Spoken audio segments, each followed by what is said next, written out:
আজকে শুরু করছি ক্লাস 10 এর জন্য কারেন্ট ইলেকট্রিসিটি। তো তোমাদের শুধু কারেন্ট ইলেকট্রিসিটি থাকলেও স্ট্যাটিক ইলেকট্রিসিটিটাও ওর সঙ্গে জেনে রাখা দরকার। তাই আমি একটু স্ট্যাটিক ইলেকট্রিসিটি নিয়ে ডিসকাস করব, তারপরে আসবো কারেন্ট ইলেকট্রিসিটি। তাহলে ইলেকট্রিসিটির অ্যাকচুয়ালি দুটো পার্ট আছে, একটা হলো স্ট্যাটিক ইলেকট্রিসিটি অ্যান্ড আর একটা হলো কারেন্ট ইলেকট্রিসিটি। এখন স্ট্যাটিক ইলেকট্রিসিটি বলতে কি বুঝি না, স্ট্যাটিক ইলেকট্রিসিটি মানে হচ্ছে যেখানে চার্জ রেস্ট কন্ডিশনে থাকে, charge is at rest, this is static. Current electricity মানে চার্জ ইজ ইন মোশন। তাহলে একটা চার্জ যদি রেস্ট থাকে তখন সেটা হলো স্ট্যাটিক ইলেকট্রিসিটি, আর একটা চার্জ যদি মোশনে থাকে তখন সেখানে যেটা হলো কারেন্ট ইলেকট্রিসিটি। তো স্ট্যাটিক ইলেকট্রিসিটি থেকে প্রথমে জেনে নিচ্ছি হোয়াট ইজ চার্জ। দেখো, চার্জ এটা কোনো পার্টিকেল নয়, এটা হলো কোনো একটা পার্টিকেলের একটা বিশেষ প্রপার্টি। কিরকম প্রপার্টি না, যদি কোনো একটা পার্টিকেল চার্জ পার্টিকেল হয়, ধরে নাও তার চার্জ আছে Q1, আর একটা পার্টিকেলও যদি চার্জ পার্টিকেল হয় Q2, তো এদের মধ্যে একটা ফোর্স কাজ করে, ঠিক আছে। তো যে প্রপার্টির জন্য কোনো একটা পার্টিকেলের মধ্যে দুটো পার্টিকেলের মধ্যে ইলেকট্রোস্ট্যাটিক কুলম্ব ফোর্স কাজ করে, সেটাকে বলবো চার্জ, ঠিক আছে। তার মানে আমরা বলতে পারি the property due to which the electrostatic Coulomb force acts between two objects is known as charge, ঠিক আছে। এখন কোনো পার্টিকেল না থাকলে কখনো চার্জ হতে পারে না। তার কারণ হলো, ধরে নেওয়া যাক কোনো একটা পার্টিকেল আছে, একটা অ্যাটম আছে, তার মধ্যে জেড সংখ্যক ইলেকট্রন আছে, তার মানে তার বাইরের চারপাশে এতগুলো করে প্রোটন আছে, ভিতরে জেড প্রোটন, তাহলে বাইরে জেড সংখ্যক ইলেকট্রন আছে, তাই সেখানে তার টোটাল চার্জ হচ্ছে 0। এখন কোনো চার্জ যদি এখান থেকে বেরিয়ে চলে যায়, মানে ইলেকট্রন যদি বেরিয়ে যায়, তখন এখানে প্রোটনের সংখ্যাটা বেশি হয়ে গেল এবং সেটা তখন প্লাস কিউ চার্জ হয়ে যাচ্ছে। আবার যেখানে ইলেকট্রনটা যাচ্ছে সে তখন মাইনাস কিউ চার্জ হয়ে যাচ্ছে। তাহলে চার্জ অ্যাকচুয়ালি কেন হয় না, due to transfer of electron. তাহলে এখন আমরা একটু ইলেকট্রন সম্পর্কে প্রপার্টিটা জেনে নিই।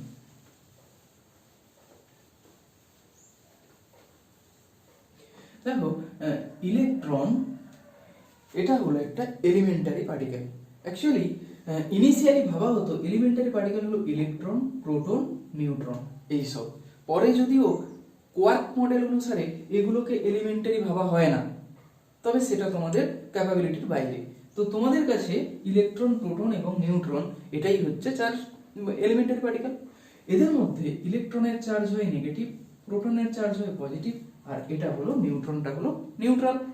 তো ইলেকট্রনের চার্জ হলো -1.6 ইন্টু 10⁻⁻19 কুলম্ব, আর প্রোটনের চার্জ হচ্ছে +1.6 into 10⁻⁻19 coulomb.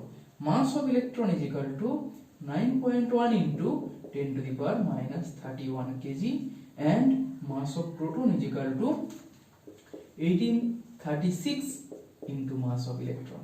This is equal to 1.672 into 10⁻27 kg, ঠিক আছে। তো এগুলো এদের জেনারেল প্রপার্টি, এগুলো মনে রাখতে হবে। এবারে আসছি টাইপস অফ চার্জ। তাহলে দেখো, চার্জ দু রকম হতে পারে, একটা হলো positive charge and negative charge. একটা পজিটিভ, নাম্বার 2 হলো নেগেটিভ চার্জ, ঠিক আছে। এই হলো দুটো টাইপের চার্জ। তো এদের ইউনিট কি হয় চার্জের? চার্জের সিজিএস ইউনিট হলো ইএসইউ, এটাকে বলা হয় electrostatic unit or stat coulomb, ঠিক আছে। তাহলে এই দুটোকেই একই জিনিস, তাহলে এটা হলো তার সিজিএস ইউনিট। এসআই ইউনিট হচ্ছে অনলি কুলম্ব। এদের মধ্যে রিলেশন হলো 1 coulomb is equal to 3 into 10⁹ stat coulomb, এটা হলো এদের মধ্যে রিলেশন। নেক্সট এরপরে আসছি, এছাড়াও আমরা আরো কিছু চার্জের ইউনিট ব্যবহার করি, যেমন 1 মিলি কুলম্ব মানে 10⁻³ কুলম্ব। তারপরে ধরো 1 micro coulomb 10⁻⁻6 coulomb, 1 nano coulomb 10⁻⁹ coulomb. চার্জের সবথেকে বড় ইউনিট হচ্ছে Faraday. 1 Faraday is equal two 96500 coulomb. এটা হলো চার্জের সবথেকে বড় ইউনিট। ঠিক আছে, এরপরে আসছি চার্জের স্মলেস্ট ভ্যালু কত হতে পারে।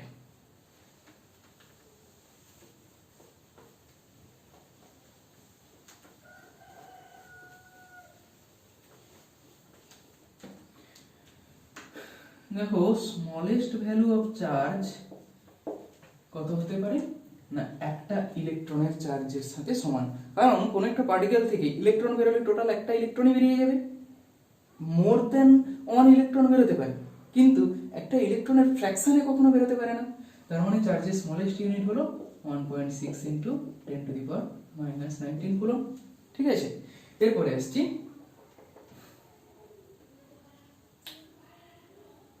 Quantisation of charge. Quantisation of charge বলতে কি বোঝায় না the charge of any charged particle always integral multiple of charge of electron q সমান n ইনটু e। n মানে 1 2 3 ডট ডট। ঠিক আছে, তো ধরে নাও কোনো একটা পার্টিকেলের চার্জ হচ্ছে q is equal to 1 coulomb, তাহলে তার মধ্যে ইলেকট্রন কত হবে n is equal to q divided by e। This is equal to 1 by 1.6 into 10⁻⁻19। এটা হলো 6.25 into 10⁻18। এতগুলো ইলেকট্রন আছে। আবার ধরো এখন যদি বলা হয় যে কোন একটা অবজেক্টের চার্জ হচ্ছে 0.8 into 10⁻19 কুলম্ব, তাহলে n is equal to কত হবে q divided by e। 0.8 into 10⁻19 divided by 1.6 into 10⁻19। This is equal to half। দেখো n একটা ইন্টিজার হতে হবে, হাফটা ইলেকট্রন কখনো বেরোতে পারে না, তার মানে এটা কখনো পসিবল নয়। অর্থাৎ কোনো পার্টিকেলের চার্জ এইটা এটা হতে পারে না। বুঝতে পারলে কারণ হতে পারে না কেন? কারণ এটাকে ইন্টিজার হতে হবে।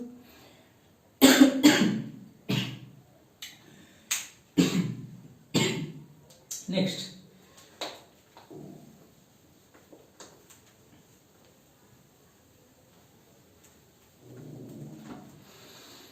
এবারে আমি আসছি কুলম্বস ল। কুলম্বস ল কি না আমরা জানি চার্জের একদম এলিমেন্টারি আইডিয়া হলো যে একটা প্লাস চার্জ আর একটা প্লাস চার্জকে রিপালশন করে অপোজিট ডিরেকশনে। এটা একটা প্লাস রিপালশন করে। একটা প্লাস আর একটা মাইনাসকে তার নিজের দিকে অ্যাট্রাকশন করে। আবার একটা মাইনাস আর একটা মাইনাস চার্জকে তারাও পরস্পরকে রিপালশন করে। তো সেম বা like charges repel each other. হ্যাঁ, তাহলে লাইক চার্জ হলে কি হবে রিপিল করবে, আর আনলাইক চার্জ হলে অ্যাট্রাক্ট করবে। অর্থাৎ আমরা বলতে পারি যদি q1 into q2 greater than 0 হয় তাহলে রিপিল করবে, q1 into q2 less than 0 হলে তারা অ্যাট্রাক্ট করবে। দেখো এই দুটোই যদি পজিটিভ হয় তার মানে গ্রেটার মাল্টিপ্লাই করলে গ্রেটার দেন 0, বা দুটো যদি নেগেটিভ হয় মাল্টিপ্লাই করলে গ্রেটার দেন 0। দুটো ইকুয়াল চার্জ হয়ে গেলে রিপিল হচ্ছে, দুটো অপোজিট হয়ে গেলে তখন অ্যাট্রাকশন হচ্ছে। আর q1 into q2 যদি 0 হয়ে যায় তখন সেখানে কোনো ফোর্স কাজ করবে না। তো এখানে এই যে ফোর্সটা কাজ করছে এই ফোর্সটাকে বলা হয় কুলম্ব ইলেকট্রোস্ট্যাটিক ফোর্স। এই ফোর্সের ম্যাগনিটিউডটা কত হয় সেই সংক্রান্ত ইকুয়েশনটা দিয়েছিলেন scientist coulomb.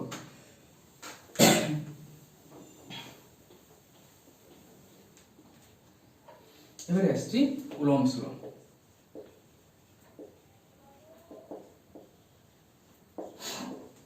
What is Coulomb's law? Now the force of attraction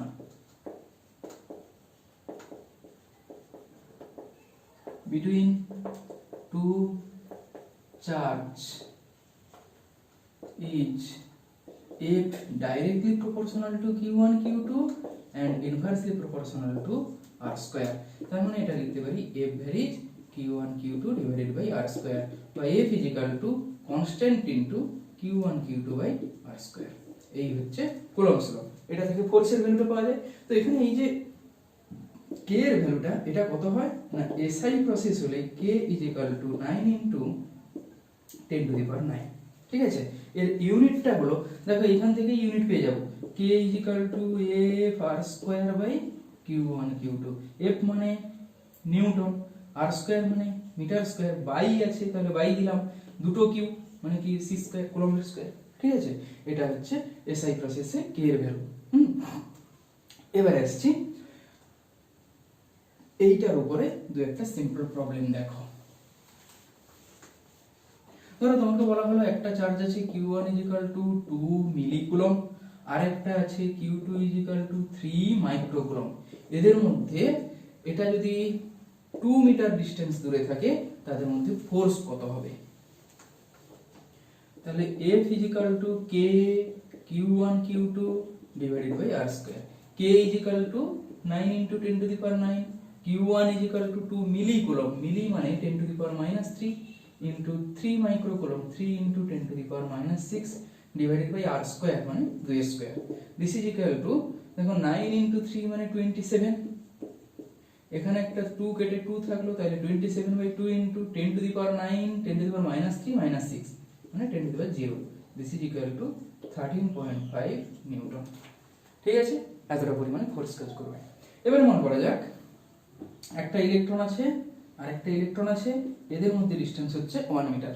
এটা যদি এয়ার মিডিয়ামে থাকে তখন এইটার ফোর্সটা কতটা হবে? দেখো মিডিয়াম চেঞ্জ হলে আবার ফোর্সের ভ্যালুটা চেঞ্জ হয়ে যায়, তো আমরা যা হিসাব করতেছি সবই হলো এয়ার মিডিয়ামের জন্য। তাহলে এখানে ফোর্সটা কতটা হবে? 9 into 10 to the power 9 into ইলেকট্রনের চার্জ হলো 1.6 into 10 to the power -19 into এই ইলেকট্রনেরও চার্জ হলো same 1.6 into 10 to the power -19 divided by 1 square। this is equal to 9 into 1.6 into 1.6 মানে 2.56 into 10 to the power 9 -19 মানে -29 এত নিউটন। ঠিক আছে, এই পরিমাণে ফোর্স কাজ করছে। নেক্সট এরপরে আসছি আমি ইলেকট্রিক ফিল্ড।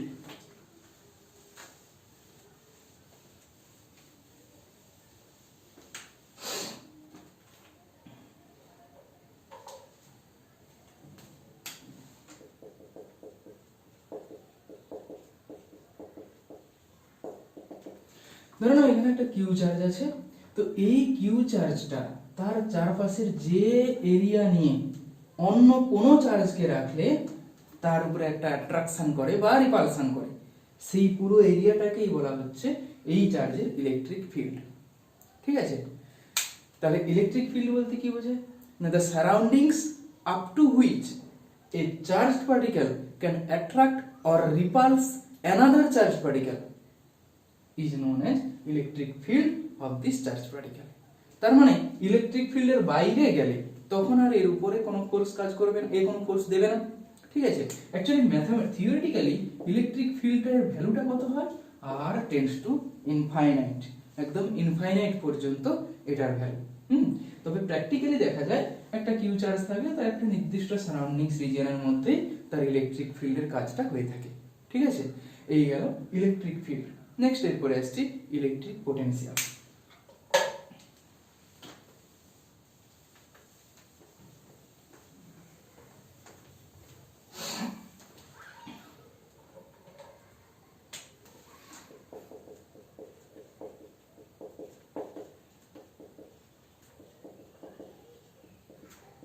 ধরে নেওয়া যাক এখানে একটা কিউ চার্জ আছে, তাহলে এর ইলেকট্রিক ফিল্ড পুরো ইনফাইনাইট পর্যন্ত আছে। এই কিউ চার্জ থেকে আর ডিসটেন্স দূরে একটা +1 কুলম্ব চার্জকে যদি ইনফাইনাইট থেকে নিয়ে আসা হয় কিছুটা ওয়ার্ক ডান করতে হয়। ঠিক আছে, এই যে ওয়ার্ক ডানটা তাকেই বলা হয় ইলেকট্রিক পোটেনশিয়াল। ডেফিনেশনে কি বলা হবে না, ইলেকট্রিক পোটেনশিয়াল মানে the amount of work done required to bring a unit positive charge from infinite to any point in the electric field is known as electric potential at that point। ঠিক আছে, তাহলে দেখো ধরে নিচ্ছি Q amount of চার্জকে আনতে গিয়ে work done হলো W, তাহলে ইউনিট চার্জকে আনতে ওয়ার্ক ডান কতটা হবে না W ডিভাইডেড বাই কিউ, এটা হলো ইউনিট চার্জকে আনতে ওয়ার্ক ডান। এই ওয়ার্ক ডানটাই হচ্ছে পোটেনশিয়াল V, তাহলে V is equal to W divided by Q. ঠিক আছে, এবার আসছি এর ইউনিট। দেখো এর সিজিএস ইউনিট হচ্ছে ওয়ার্ক ডান, তার ইউনিট আর্ক, বাই কুলম মানে স্ট্যাট কুলম, এটা হলো স্ট্যাট ভোল্ট। এর যে এসআই ইউনিট সেটা হলো joule per coulomb, this is equal to volt.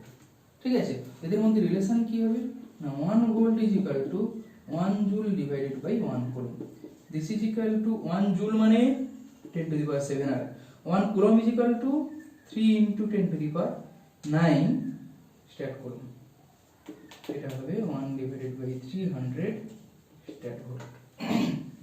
ঠিক আছে, এই হলো এর ইউনিট এবং ইউনিটের রিলেশন। তাহলে 1 volt is equal to 1 divided by 300 statvolt. এই হলো ইলেকট্রিক পোটেনশিয়াল। এরপরে আসছি পোটেনশিয়াল ডিফারেন্স।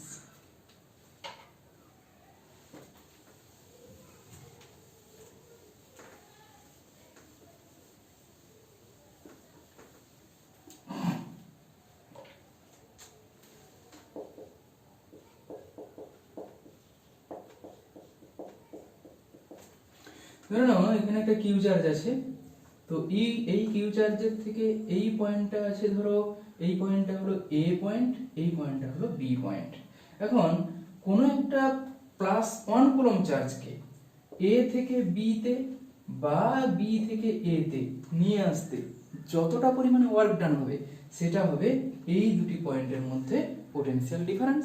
তো ধরে নাও এইটা হলো ভি এ, এর পোটেনশিয়াল ভিবি, তাহলে potential difference is equal to V a difference VB, এটা হলো পোটেনশিয়াল ডিফারেন্স।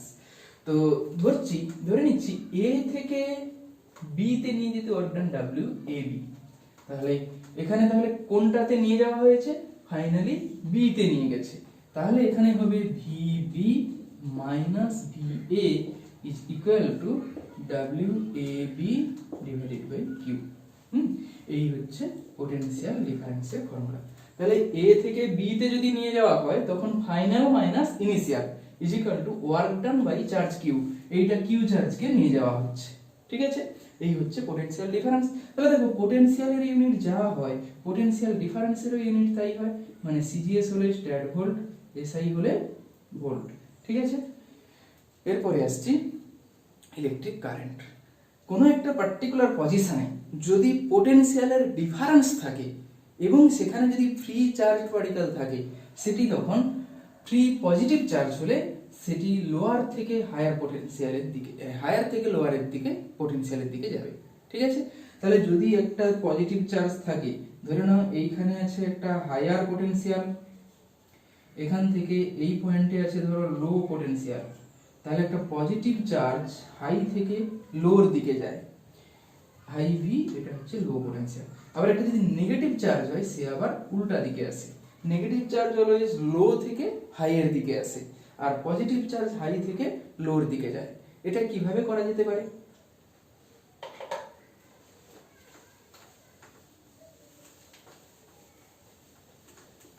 আমরা জানি যে কন্ডাক্টরের মধ্যে অনেক ফ্রি ইলেকট্রন থাকে। তো ধরে নাও কোন একটা কন্ডাক্টর আছে, এই কন্ডাক্টরের দুদিকে এইখানে দেওয়া হলো প্লাস ভোল্টেজ, এখানে দেওয়া হলো মাইনাস ভোল্টেজ। তাহলে এখানে প্লাস থেকে মাইনাসের দিকে পজিটিভ চার্জ যাবে, কিন্তু কন্ডাক্টরের মধ্যে কোনো পজিটিভ চার্জ যায় না। কে যায় না, ইলেকট্রন মুভ করে।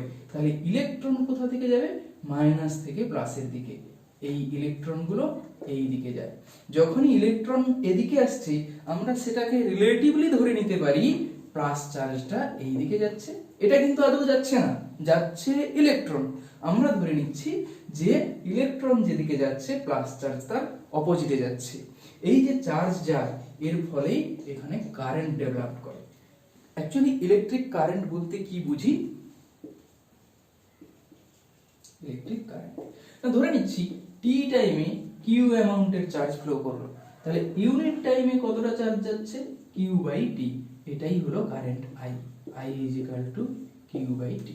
তাহলে এখানে ডেফিনেশন কিভাবে দেব না, the amount of charge flowing through a conductor per unit time, amount of charge per unit time, if T is equal to 1 হলে I is equal to Q হচ্ছে, ঠিক আছে, তাহলে amount of charge per unit time is known as electric current.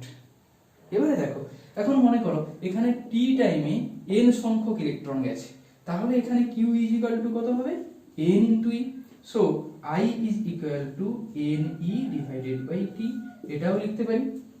তাহলে i এর দুটো formula আসতে পারে, কি রকম না, একটা হলো i is equal to q divided by t, আর একটা হলো i is equal to n e divided by t। এখান থেকে আমরা লিখতে পারি q is equal to i into t, বা এখান থেকে লিখতে পারি n e is equal to i into t। তবে মনে রাখবে এটা কেবলমাত্র স্টেডি কারেন্ট হলে হয়ে থাকে, বা কারেন্ট i যদি কনস্ট্যান্ট হয়, এটার ক্ষেত্রেও i সমান কনস্ট্যান্ট হলে। কিন্তু কারেন্ট i যদি ভ্যারি করে তখন আমরা কি লিখি না, i is equal to dq divided by dt লেখা হবে। তার মানে dq সমান i dt, বা q is equal two integration i dt। এই হচ্ছে চার্জের ভ্যালু। এটা কখন হবে না, যখন i টা ভ্যারিয়েবল হয়। ঠিক আছে, এবারে আসছি রেজিস্ট্যান্স।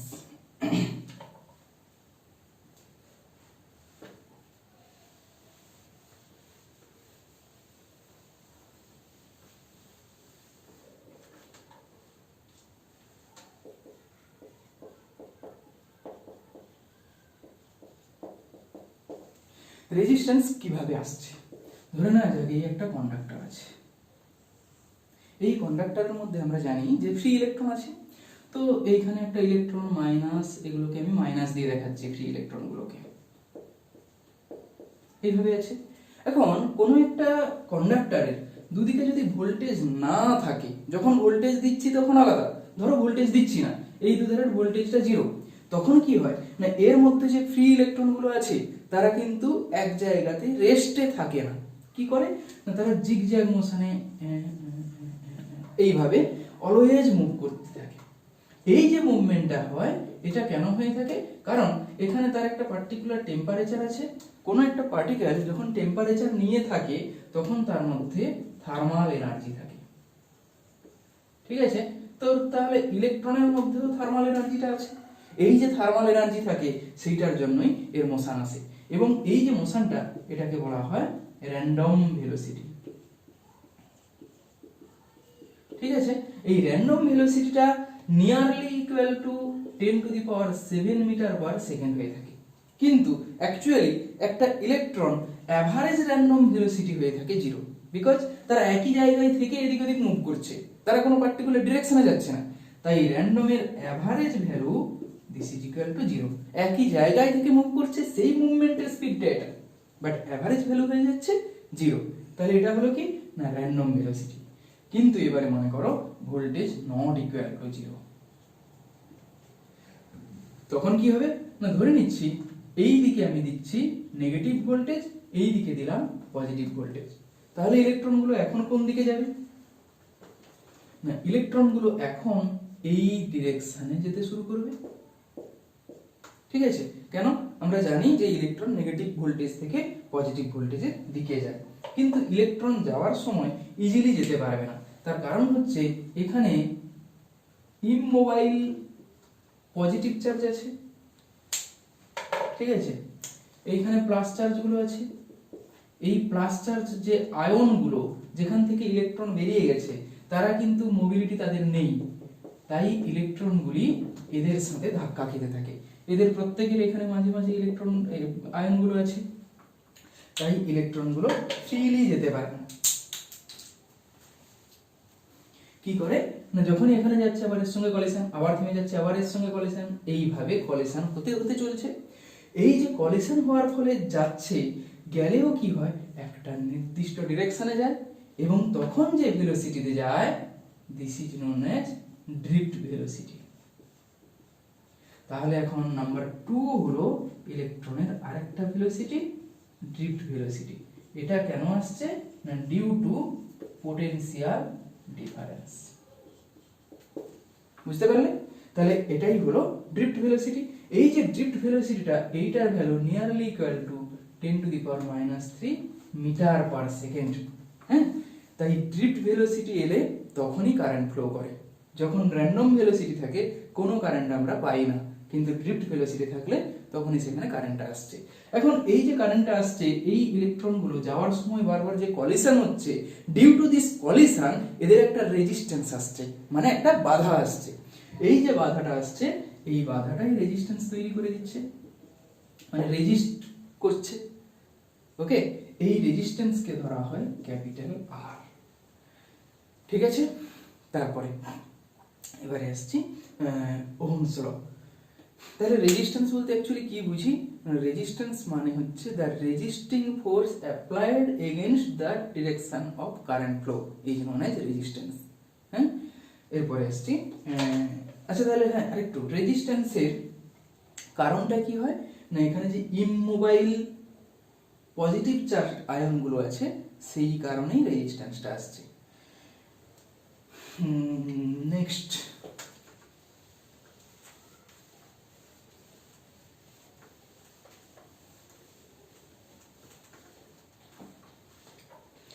এবারে আসছি Ohm's law.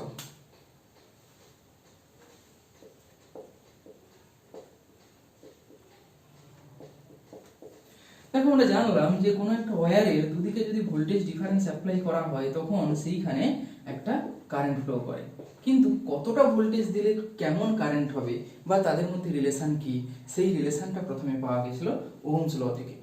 According to Ohm's law, the amount of current flowing through a conductor is directly proportional to the potential difference between the two ends of the conductor. ঠিক আছে, তার মানে I varies V1 minus V2. Let's consider V1 greater than V2. So we can write that V is equal to potential difference. This is V1 minus V2.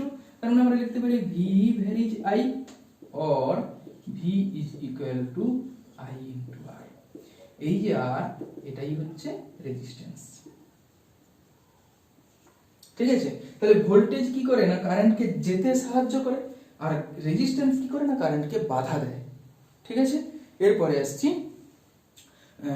এইখান থেকে আবার রেজিস্ট্যান্সের definition কিভাবে পাবো।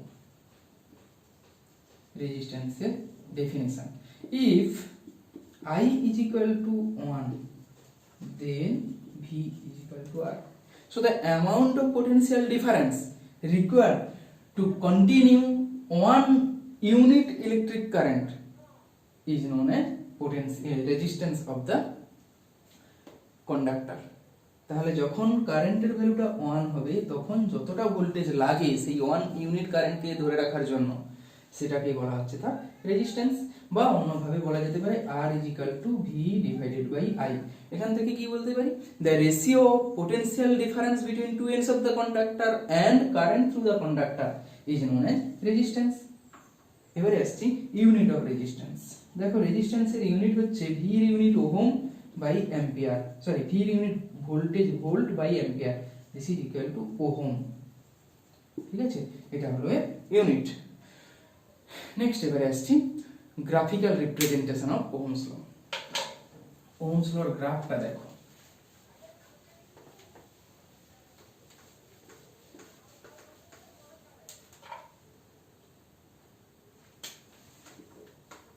ধরুন এইদিকে V এইদিকে I। হ্যাঁ, আচ্ছা আমরা এই দিকে কখন রাখবো কোনটা আর এই দিকে কোনটা রাখবো সেটা একটু মনে রাখো। এই দিকে যেটা রাখা হয় সেটা হচ্ছে ইন্ডিপেন্ডেন্ট ভ্যারিয়েবল। ঠিক আছে, মানে এটাকে আমরা চেঞ্জ করতে পারি নিজের মতো, আর এইটা হচ্ছে ওয়াই অ্যাক্সিসের দিকে রাখা হয় ডিপেন্ডেন্ট ভ্যারিয়েবল। যে কোনো গ্রাফ টানতে গেলে এই রুলটা ফলো করতে হয়। তো এখানে এর যে গ্রাফটা আসবে এরকম গ্রাফ আসবে, এবং এই গ্রাফে দেখো স্লোপটা কত হবে। What is slope? স্লোপ বলতে বোঝায় এই গ্রাফটার স্টিফনেস কতটা। ধরে নাও যাক এই একটা গ্রাফ আছে, এটা আছে, এর স্টিফনেস কম মানে এটার স্লোপটাও কম, আর এইটার স্টিফনেস বেশি তার মানে এর স্লোপটাও বেশি। ঠিক আছে, তো এখানে আমি এটা মুছে দিচ্ছি। এইটা যদি একটা ভিআই কার্ভ হয়, এর স্লোপ থেকে আমরা কি পাবো দেখো, স্লোপটা হচ্ছে এই দিকে ভি এই দিকে I, so slope is equal to V divided by I, this is the resistance. তাহলে ভিআই কার্ভের স্লোপ হচ্ছে রেজিস্ট্যান্স। এবারে যদি মনে করো এই দিকে ভি দেওয়া হয়, এখানে যদি আই থাকে তখন কি পাবো, তখন আমরা পাবো এইটা I, এটা V, তাহলে I/V is equal two 1/R। ঠিক আছে, এই যে 1/R এইটার নাম হলো conductance. The reciprocal of the resistance is known as conductance. তাহলে কন্ডাক্ট্যান্সকে আমরা ধরি G, তার মানে G is equal two 1/R। এর ইউনিট কি হবে দেখো, 1/ওহম, দিস ইজ ওহম ইনভার্স। এটা হলো কন্ডাক্ট্যান্সের ইউনিট। তাহলে রেজিস্ট্যান্স মানে হচ্ছে রেজিস্ট করার ক্ষমতা, কন্ডাক্ট্যান্স মানে হলো কন্ডাক্ট করার ক্ষমতা। যত বেশি কন্ডাক্ট করতে পারে তত বেশি কন্ডাক্ট্যান্স, তত বেশি পরিমাণে কারেন্ট পাওয়া যাবে। তারপরে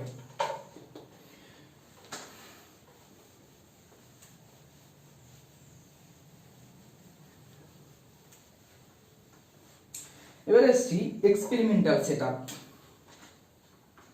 ধরে নাও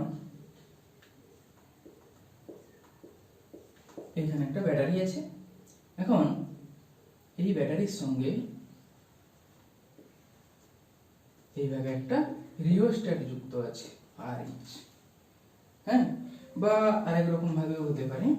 ধরো এইটা একটা রিওস্ট্যাটের সঙ্গে এইভাবে লাগানো আছে RH, এই জায়গা থেকে আর এইখান থেকে একটা এক্সটার্নাল রেজিস্ট্যান্স লাগানো আছে, সেই সঙ্গে একটা কারেন্ট মেজার করার জন্য অ্যামিটার লাগানো আছে, আর একটা কি লাগানো আছে। ঠিক আছে, এখন ভোল্টেজ মেজার করতে হবে। এটা হচ্ছে এক্সটার্নাল রেজিস্ট্যান্স, এইটা হলো ব্যাটারির ভোল্টেজ। এইখানে ভোল্টেজ মেজার করার জন্য একটা ভোল্টমিটার লাগানো আছে। ঠিক আছে, এই একটা ভোল্টমিটার। এর এইটা মাইনাস, তাহলে এটা হবে মাইনাস, এই দিকটা প্লাস, তাহলে এটা হবে প্লাস। এবারে দেখো একটু রিওস্ট্যাট সম্পর্কে বলে দিই। What is rheostat? রিওস্ট্যাট মানে হচ্ছে ভ্যারিয়েবল রেজিস্টার। এখানে এই রেজিস্ট্যান্সটাকে ভ্যারি করা যায়। রেজিস্ট্যান্স যত ভ্যারি করবে তত এখানে ভোল্টেজটাও ভ্যারি করবে। তার মানে এখানে আমরা কোনটাকে ভ্যারি করছি না, ভোল্টেজটাকে ভ্যারি করে নিচ্ছি। ভোল্টেজটাকে ভ্যারি করা মানে এখানে যে রেজিস্ট্যান্সটা আছে তার থ্রু দিয়ে কারেন্টটাও ভ্যারি করবে। তার রেসপেক্টে আমরা এই ওহমস লটা দেখতে পারি। ডিফারেন্ট ভোল্টেজকে সেট করে তার জন্য কত কারেন্ট হয় সেটা আমরা দেখতে পারি। তো ধরে নেওয়া যাক এইদিকে ধরো কারেন্ট I, এইদিকে ভোল্টেজ V। প্রথমে যখন কারেন্টের ভ্যালু 0 তখন এইখানে ভোল্টেজও 0 শো করাচ্ছে, কারেন্ট যত ইনক্রিজ করবে ভোল্টেজ ইনক্রিজ করবে। এইভাবে আমরা ওহমস লর এক্সপেরিমেন্টাল সেটআপের সাহায্যে এই গ্রাফটাকে আনতে পারি। ঠিক আছে, নেক্সট এরপরে আসছি ohmic and non ohmic register.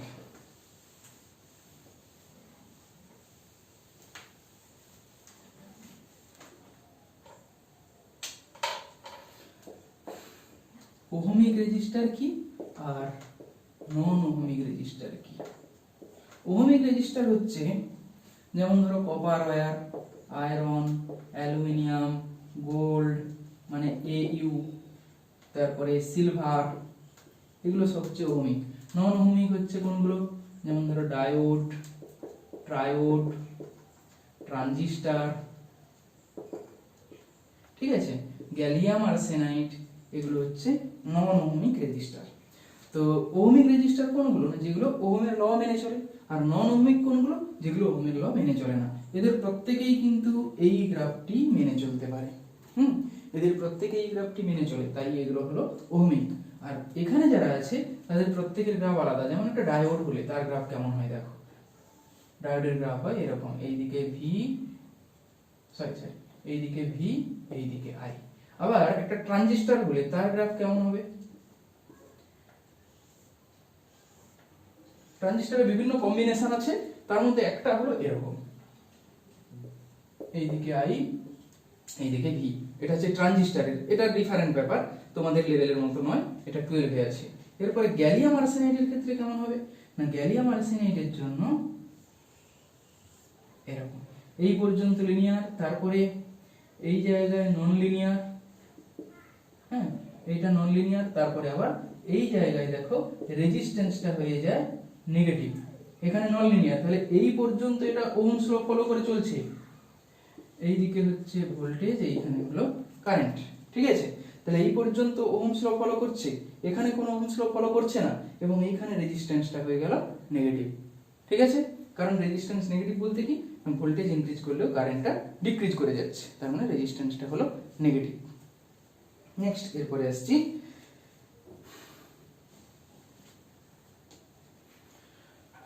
এবারে দেখো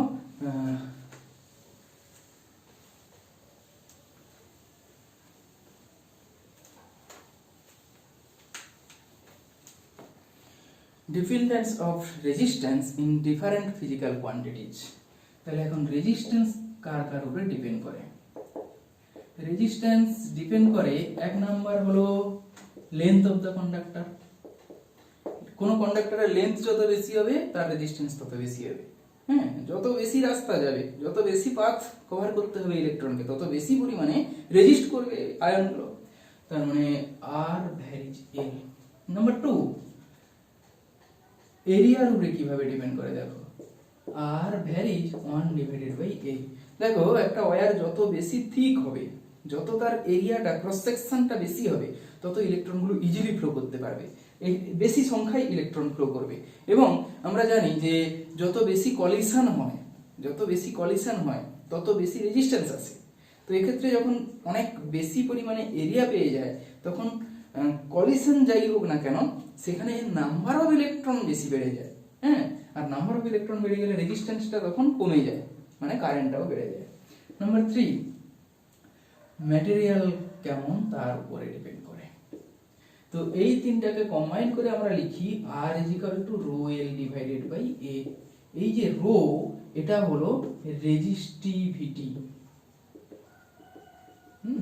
রো মানে হচ্ছে কি না, রেজিস্টিভিটি অফ দ্য ম্যাটেরিয়াল। এটা ডিফারেন্ট ম্যাটেরিয়ালের জন্য ডিফারেন্ট রকম হয়। এবারে একটু দেখে নিই হোয়াট ইজ রেজিস্টিভিটি। দেখো এখান থেকে লিখতে পারি R = ρ L / A।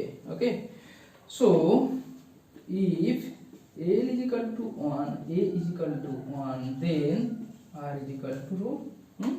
So the amount of resistance per unit length per unit cross sectional area is known as resistivity. তার মানে আমি যদি এইভাবে একটা কিউব নিয়ে নিই, যেই কিউবের প্রত্যেকটা সাইড হলো a, এটা হলো a, this is equal, হ্যাঁ এর প্রত্যেকটা সাইড হচ্ছে 1, তাহলে এটা 1, এটা 1, হ্যাঁ এটা 1, সবই 1।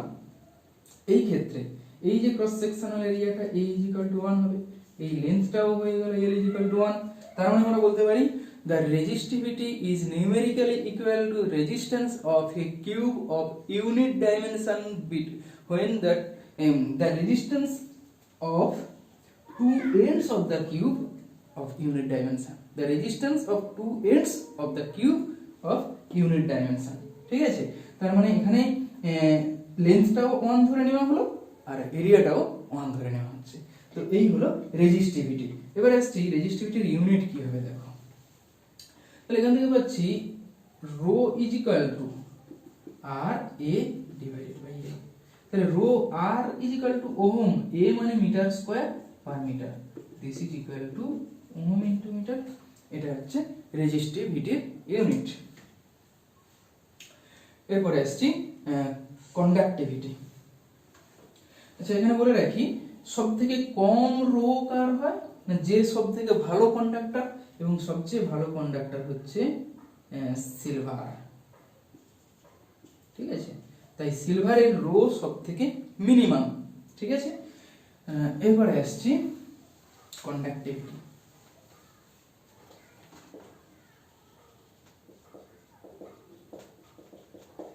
কন্ডাক্টিভিটিকে সিগমা ধরা হয়, সিগমা = 1/ρ।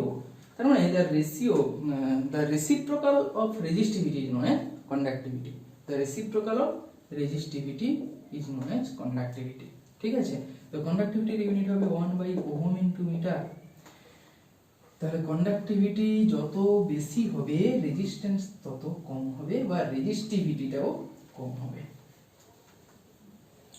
এবারে দেখো রেজিস্ট্যান্স তাহলে কার কার উপরে ডিপেন্ড করলো, লেন্থের উপরে, এরিয়ার উপরে এন্ড রো। এছাড়া আরেকটার উপরে ডিপেন্ড করে 4 নম্বরে, সেটা হলো টেম্পারেচার। অ্যাকচুয়ালি কি হয়, যখন টেম্পারেচার বেড়ে যায়, ধরে নাও এরকম একটা কন্ডাক্টর আছে, তো এর মধ্যে যদি টেম্পারেচার বেড়ে যায়, তখন এখানে যে ইলেকট্রনগুলো আছে তারা স্পিডে মুভ করে, আর যত স্পিডে মুভ করে তখন কলিশনের সংখ্যাটাও বেড়ে যায়। এখানে যে ইমমোবাইল আয়নগুলো আছে সেইগুলোর সঙ্গে তখন কোলাইড করে যায় বেশি বেশি, আর যত বেশি কলিশন হয় তত বেশি রেজিস্ট্যান্স চলে আসছে। তো এই কারণে টেম্পারেচার ইনক্রিজ করলে ন্যাচারালি কোনো ওহমিক কন্ডাক্টর বা ধরো কন্ডাক্টিং ম্যাটেরিয়াল যেগুলো ভালো কন্ডাক্টর যেগুলো তাদের রেজিস্ট্যান্সটা বেড়ে যায়। তো সেটাকে আমরা এইভাবে দেখাতে পারি, এইদিকে টেম্পারেচার টি, এইদিকে রেজিস্ট্যান্স আর। এবারে ধরে নেওয়া যাক কিছু কিছু ম্যাটেরিয়াল আছে, যেমন ধরো ডায়োড বা যেগুলো সেমিকন্ডাক্টিং ম্যাটেরিয়াল, সেমিকন্ডাক্টর বা সেমিকন্ডাক্টর ছাড়াও আছে যেমন কার্বন। সেমিকন্ডাক্টরের এক্সাম্পল কি হয়? গ্যালিয়াম, জার্মেনিয়াম, সিলিকন, এগুলো হচ্ছে সেমিকন্ডাক্টর। ডায়োড, সেমিকন্ডাক্টর, কার্বন, এদের ক্ষেত্রে গ্রাফটা অন্যরকম হয়। কি হয় না, যত টেম্পারেচার বাড়ে রেজিস্ট্যান্সটা পরপর কমে যায়। ঠিক আছে, তো এদের ক্ষেত্রে কেন বেড়ে যাচ্ছে আর এদের ক্ষেত্রে কেন কমে যাচ্ছে? দেখো কন্ডাক্টরের ক্ষেত্রে, যেগুলো ভালো কন্ডাক্টর, তাদের ক্ষেত্রে তো নাম্বার অফ ইলেকট্রন হিউজ অ্যামাউন্টের থাকে, তার জন্য কি হয়, কলিশনের সংখ্যাটা বেড়ে যাচ্ছে এবং তখন তার রেজিস্টিভিটিটাও বেড়ে যাচ্ছে এবং রেজিস্ট্যান্স বেড়ে যাচ্ছে। বাট সেমিকন্ডাক্টরের ক্ষেত্রে নাম্বার অফ ইলেকট্রন খুব কম থাকে, এর ফলে কি হয়, হিট দেওয়া হলে সেমিকন্ডাক্টরের যে ভেতরের যে বন্ডিং, সেখান থেকেই ইলেকট্রনগুলো বেরিয়ে আসতে শুরু করে। একটা সেমিকন্ডাক্টর আর একটা সেমিকন্ডাক্টর অ্যাটমের সঙ্গে একটা বন্ডিং এর মধ্যে যুক্ত থাকে। হ্যাঁ, this is the covalent bond. এই যে কোভ্যালেন্ট বন্ড, ধরো সিলিকন আর একটা সিলিকনের সঙ্গে কোভ্যালেন্ট বন্ডে ইলেকট্রনের সঙ্গে যুক্ত আছে, বাইরে থেকে হিট এনার্জি পেয়ে যাওয়া মানে একটা ইলেকট্রন বেরিয়ে যাচ্ছে। যখন ইলেকট্রনের সংখ্যা বেড়ে গেল তখন তার ভালো বেশি পরিমাণে কারেন্ট ফ্লো করতে পারছে, কারেন্ট বেশি মানে তখন রেজিস্ট্যান্সটা কমে যাচ্ছে। এই কারণে টেম্পারেচার বাড়লে রেজিস্ট্যান্সের ভ্যালুটাও কমে যাচ্ছে। এছাড়া এই এবারে টেম্পারেচারের সঙ্গে যে রিলেশনটা সেটা দেখো, RT = R0 1 প্লাস আলফা টি। এখানে RT মানে হচ্ছে টেম্পারেচার, রেজিস্ট্যান্স আর টেম্পারেচার T, R0 মানে হলো রেজিস্ট্যান্স আর টেম্পারেচার 0 ডিগ্রি সেন্টিগ্রেড। আলফাকে বলা হয় temperature coefficient of the resistance. আলফাকে বলা হবে কি, টেম্পারেচার কোএফিসিয়েন্ট অফ রেজিস্ট্যান্স। এটার ইউনিট হলো ডিগ্রি সেন্টিগ্রেড ইনভার্স বা কেলভিন ইনভার্স, এই হলো আলফা। নেক্সট এরপরে আসছি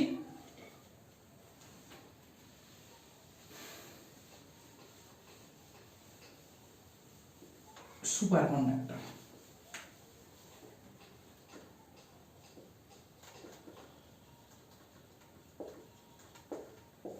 সুপার কন্ডাক্টর কেমন হয় দেখো, যে কোনো একটা পার্টিকেলের ক্ষেত্রে তার রেজিস্ট্যান্সের সঙ্গে গ্রাফটা হয় এরকম, এইদিকে টেম্পারেচার টি, এইদিকে রেজিস্ট্যান্স আর, এরকম হয়।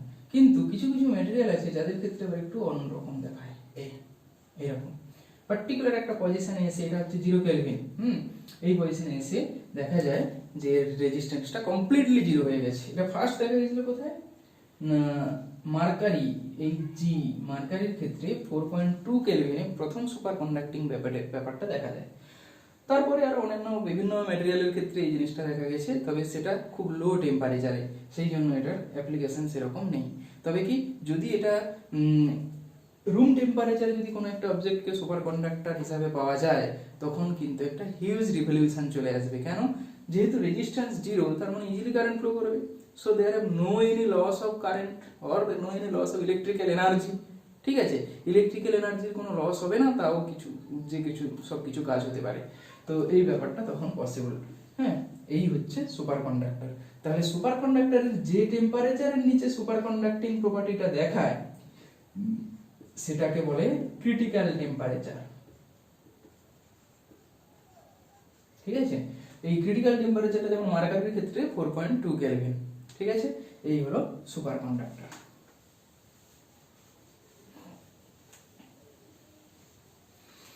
এবারে আমি আসছি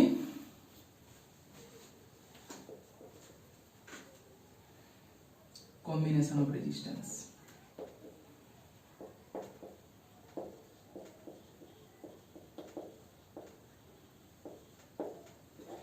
রেজিস্ট্যান্সের কম্বিনেশন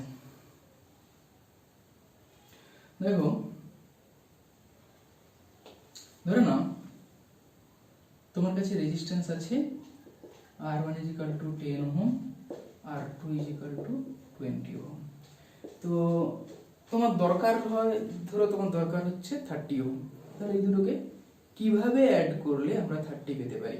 বা তোমার দরকার হয়তো লেস দ্যান 10 ওহম, তো সেটা কিভাবে পেতে পারি না, এখানে মোর দ্যান 1 রেজিস্ট্যান্সকে কম্বাইন করতে হবে এবং সেই কম্বিনেশনের ফলে আমরা আমাদের ডিজায়ার্ড ভ্যালুটা পেতে পারি। তো কম্বিনেশন 3 রকম আছে। নাম্বার 1, একটা হচ্ছে series combination, number 2 parallel combination, number 3 mixed combination. প্রথমে আসছি সিরিজ কম্বিনেশনে। সিরিজ কম্বিনেশন কেমন হবে দেখো, ধরে নাও এরকম একটা রেজিস্ট্যান্স R1, এই একটা রেজিস্ট্যান্স আছে R2, this is equal two R3। তো এই দুটো পয়েন্টের পোটেনশিয়াল ডিফারেন্স হচ্ছে V। এখন ধরো এর ভেতর দিয়ে কারেন্ট যাচ্ছে I, এই দুদিকে পোটেনশিয়াল লস হচ্ছে V1, এর দুধারে V2, এইটার দুদিকে V3। তাহলে আমরা এখানে লিখতে পারি যে V1 I × R1। দেখো মনে রাখবে এখানে যখন সিরিজে আছে এই যে কারেন্টটা এটা সবার ভিতর দিয়ে সেম কারেন্ট যাচ্ছে, যতটা কারেন্ট এন্টার করবে ততটাই আবার বেরিয়ে যাবে। তাহলে V1 I R1, V2 I R2, V3 I × R3। এখন ধরে নাও এই তিনটাকে চেঞ্জ করে একটা অ্যানাদার রেজিস্ট্যান্স RS লাগিয়ে দেওয়া হলো, তার ভিতর দিয়ে V পোটেনশিয়াল ডিফারেন্সে কারেন্ট যাচ্ছে I, তখনই আমরা এটাকে বলবো এর ইকুইভ্যালেন্ট রেজিস্ট্যান্স। হ্যাঁ, এই তিনটি যা কাজ করছিল এখন সেটাই করছে, তাই সেটা হয়ে গেল তার ইকুইভ্যালেন্ট রেজিস্ট্যান্স। তার মানে আমরা এখন বলতে পারি V I × RS। এখানে দেখো V V1 plus V2 plus V3, V V1 plus V2 plus V3 or I × RS। RS মানে কি series resistance, equivalent resistance in series IR1 plus IR2 plus IR3 और I চলে গেলাম, তাহলে RS R1 plus R2 plus R3। এই হলো series combination. এবারে দেখো ধরে নেওয়া যাক প্রত্যেকটা রেজিস্ট্যান্স R আছে, এরকম n সংখ্যক রেজিস্ট্যান্স দেওয়া হলো, তখন RS কত হবে, n × R হয়ে যাবে, অ্যাড করে দিলে n × R হয়ে যাচ্ছে। এবারে আসছি প্যারালাল কম্বিনেশন। তাহলে সিরিজে হলে কি হচ্ছে না, যে রেজিস্ট্যান্স গুলো দেওয়া হচ্ছে তাদেরকে সিম্পলি অ্যাড করে দিতে হচ্ছে, তার মানে আমার বেশি রেজিস্ট্যান্স লাগলে আমরা সিরিজে লাগাবো। এবারে আসছি প্যারালাল। প্যারালাল কম্বিনেশন কেমন হবে দেখো, ধরো এই একটা রেজিস্ট্যান্স আছে R1, এখানে একটা রেজিস্ট্যান্স আছে R2, এখানে একটা রেজিস্ট্যান্স আছে R3। এবারে দুদিকে অ্যাপ্লাই করা হলো potential difference, this is equal two V। তাহলে এই দিক দিয়ে কারেন্ট যা যাবে সব আলাদা যাবে, এটা I1, এটা I2, এটা হলো I3। বাট এক্ষেত্রে দুদিকের ভোল্টেজ ডিফারেন্সটা ইকুয়াল থাকবে, তার মানে আমি বলতে পারি V I1 R1 মানে I1 V R1। Similarly I2 V R2 and I3 V R3। এই দিক দিয়ে টোটাল কারেন্ট যদি I যায়, তো ধরে নাও এই তিনটার ইকুইভ্যালেন্ট রেজিস্ট্যান্স RP, তার মানে আমরা বলতে পারি I V/RP। তাহলে এখন এইটা I এখানে I1 plus I2 plus I3 or V/RP V/R1 plus V/R2 plus V/R3। এখানে V চলে যাবে, তাহলে 1/RP = 1/R1 plus 1/R2 plus 1/R3। ঠিক আছে, এই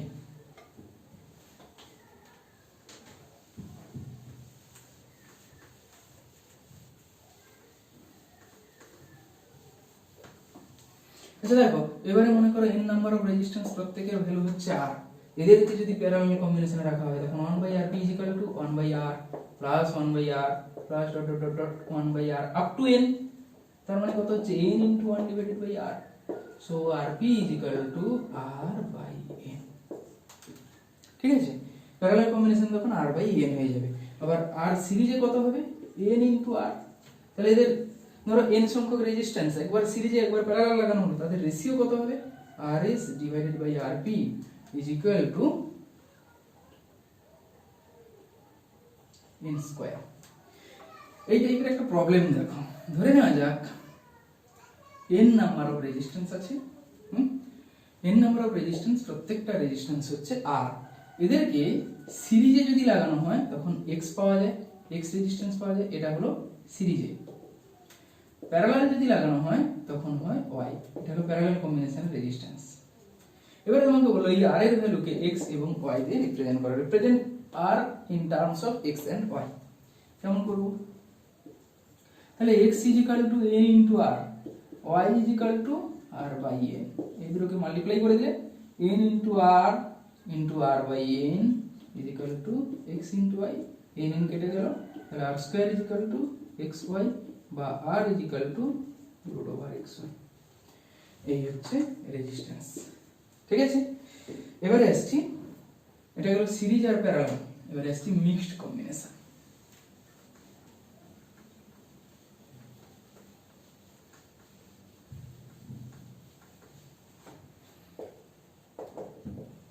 দেখো মিক্সড কম্বিনেশন অনেক রকম হতে পারে, যেমন ধরো এখানে একটা আছে r1, এটা হলো r2 r3,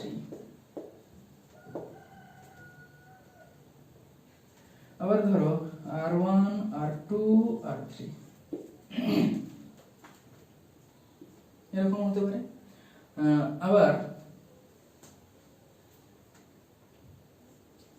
এটা কত r1 r2 r3, r2 r3 r1, এটা হতে পারে, এরকম ডিফারেন্ট টাইপের হতে পারে।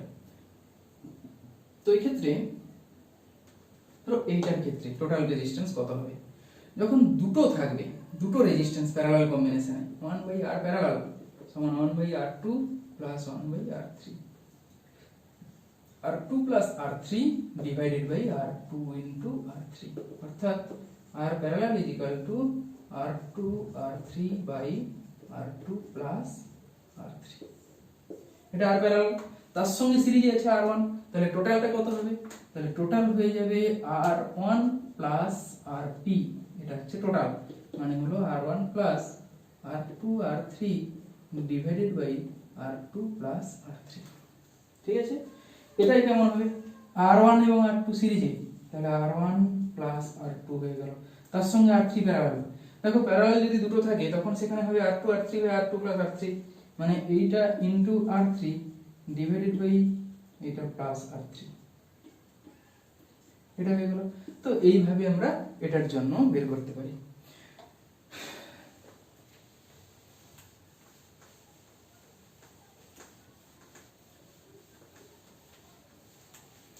তোমাদের জন্য একটা দেওয়া থাকলো, ধরো r1 is equal to 3 ohm, r2 is equal to 6 ohm, r3 is equal to 2 ohm। এই তিনটার সাহায্যে কতগুলো রেজিস্ট্যান্স আমরা পেতে পারি, how many types of resistance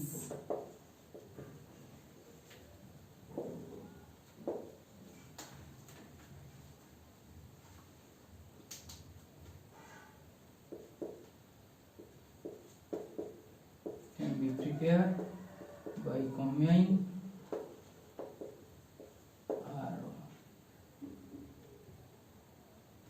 R1, R2 and R3। ওকে, এটা করবে।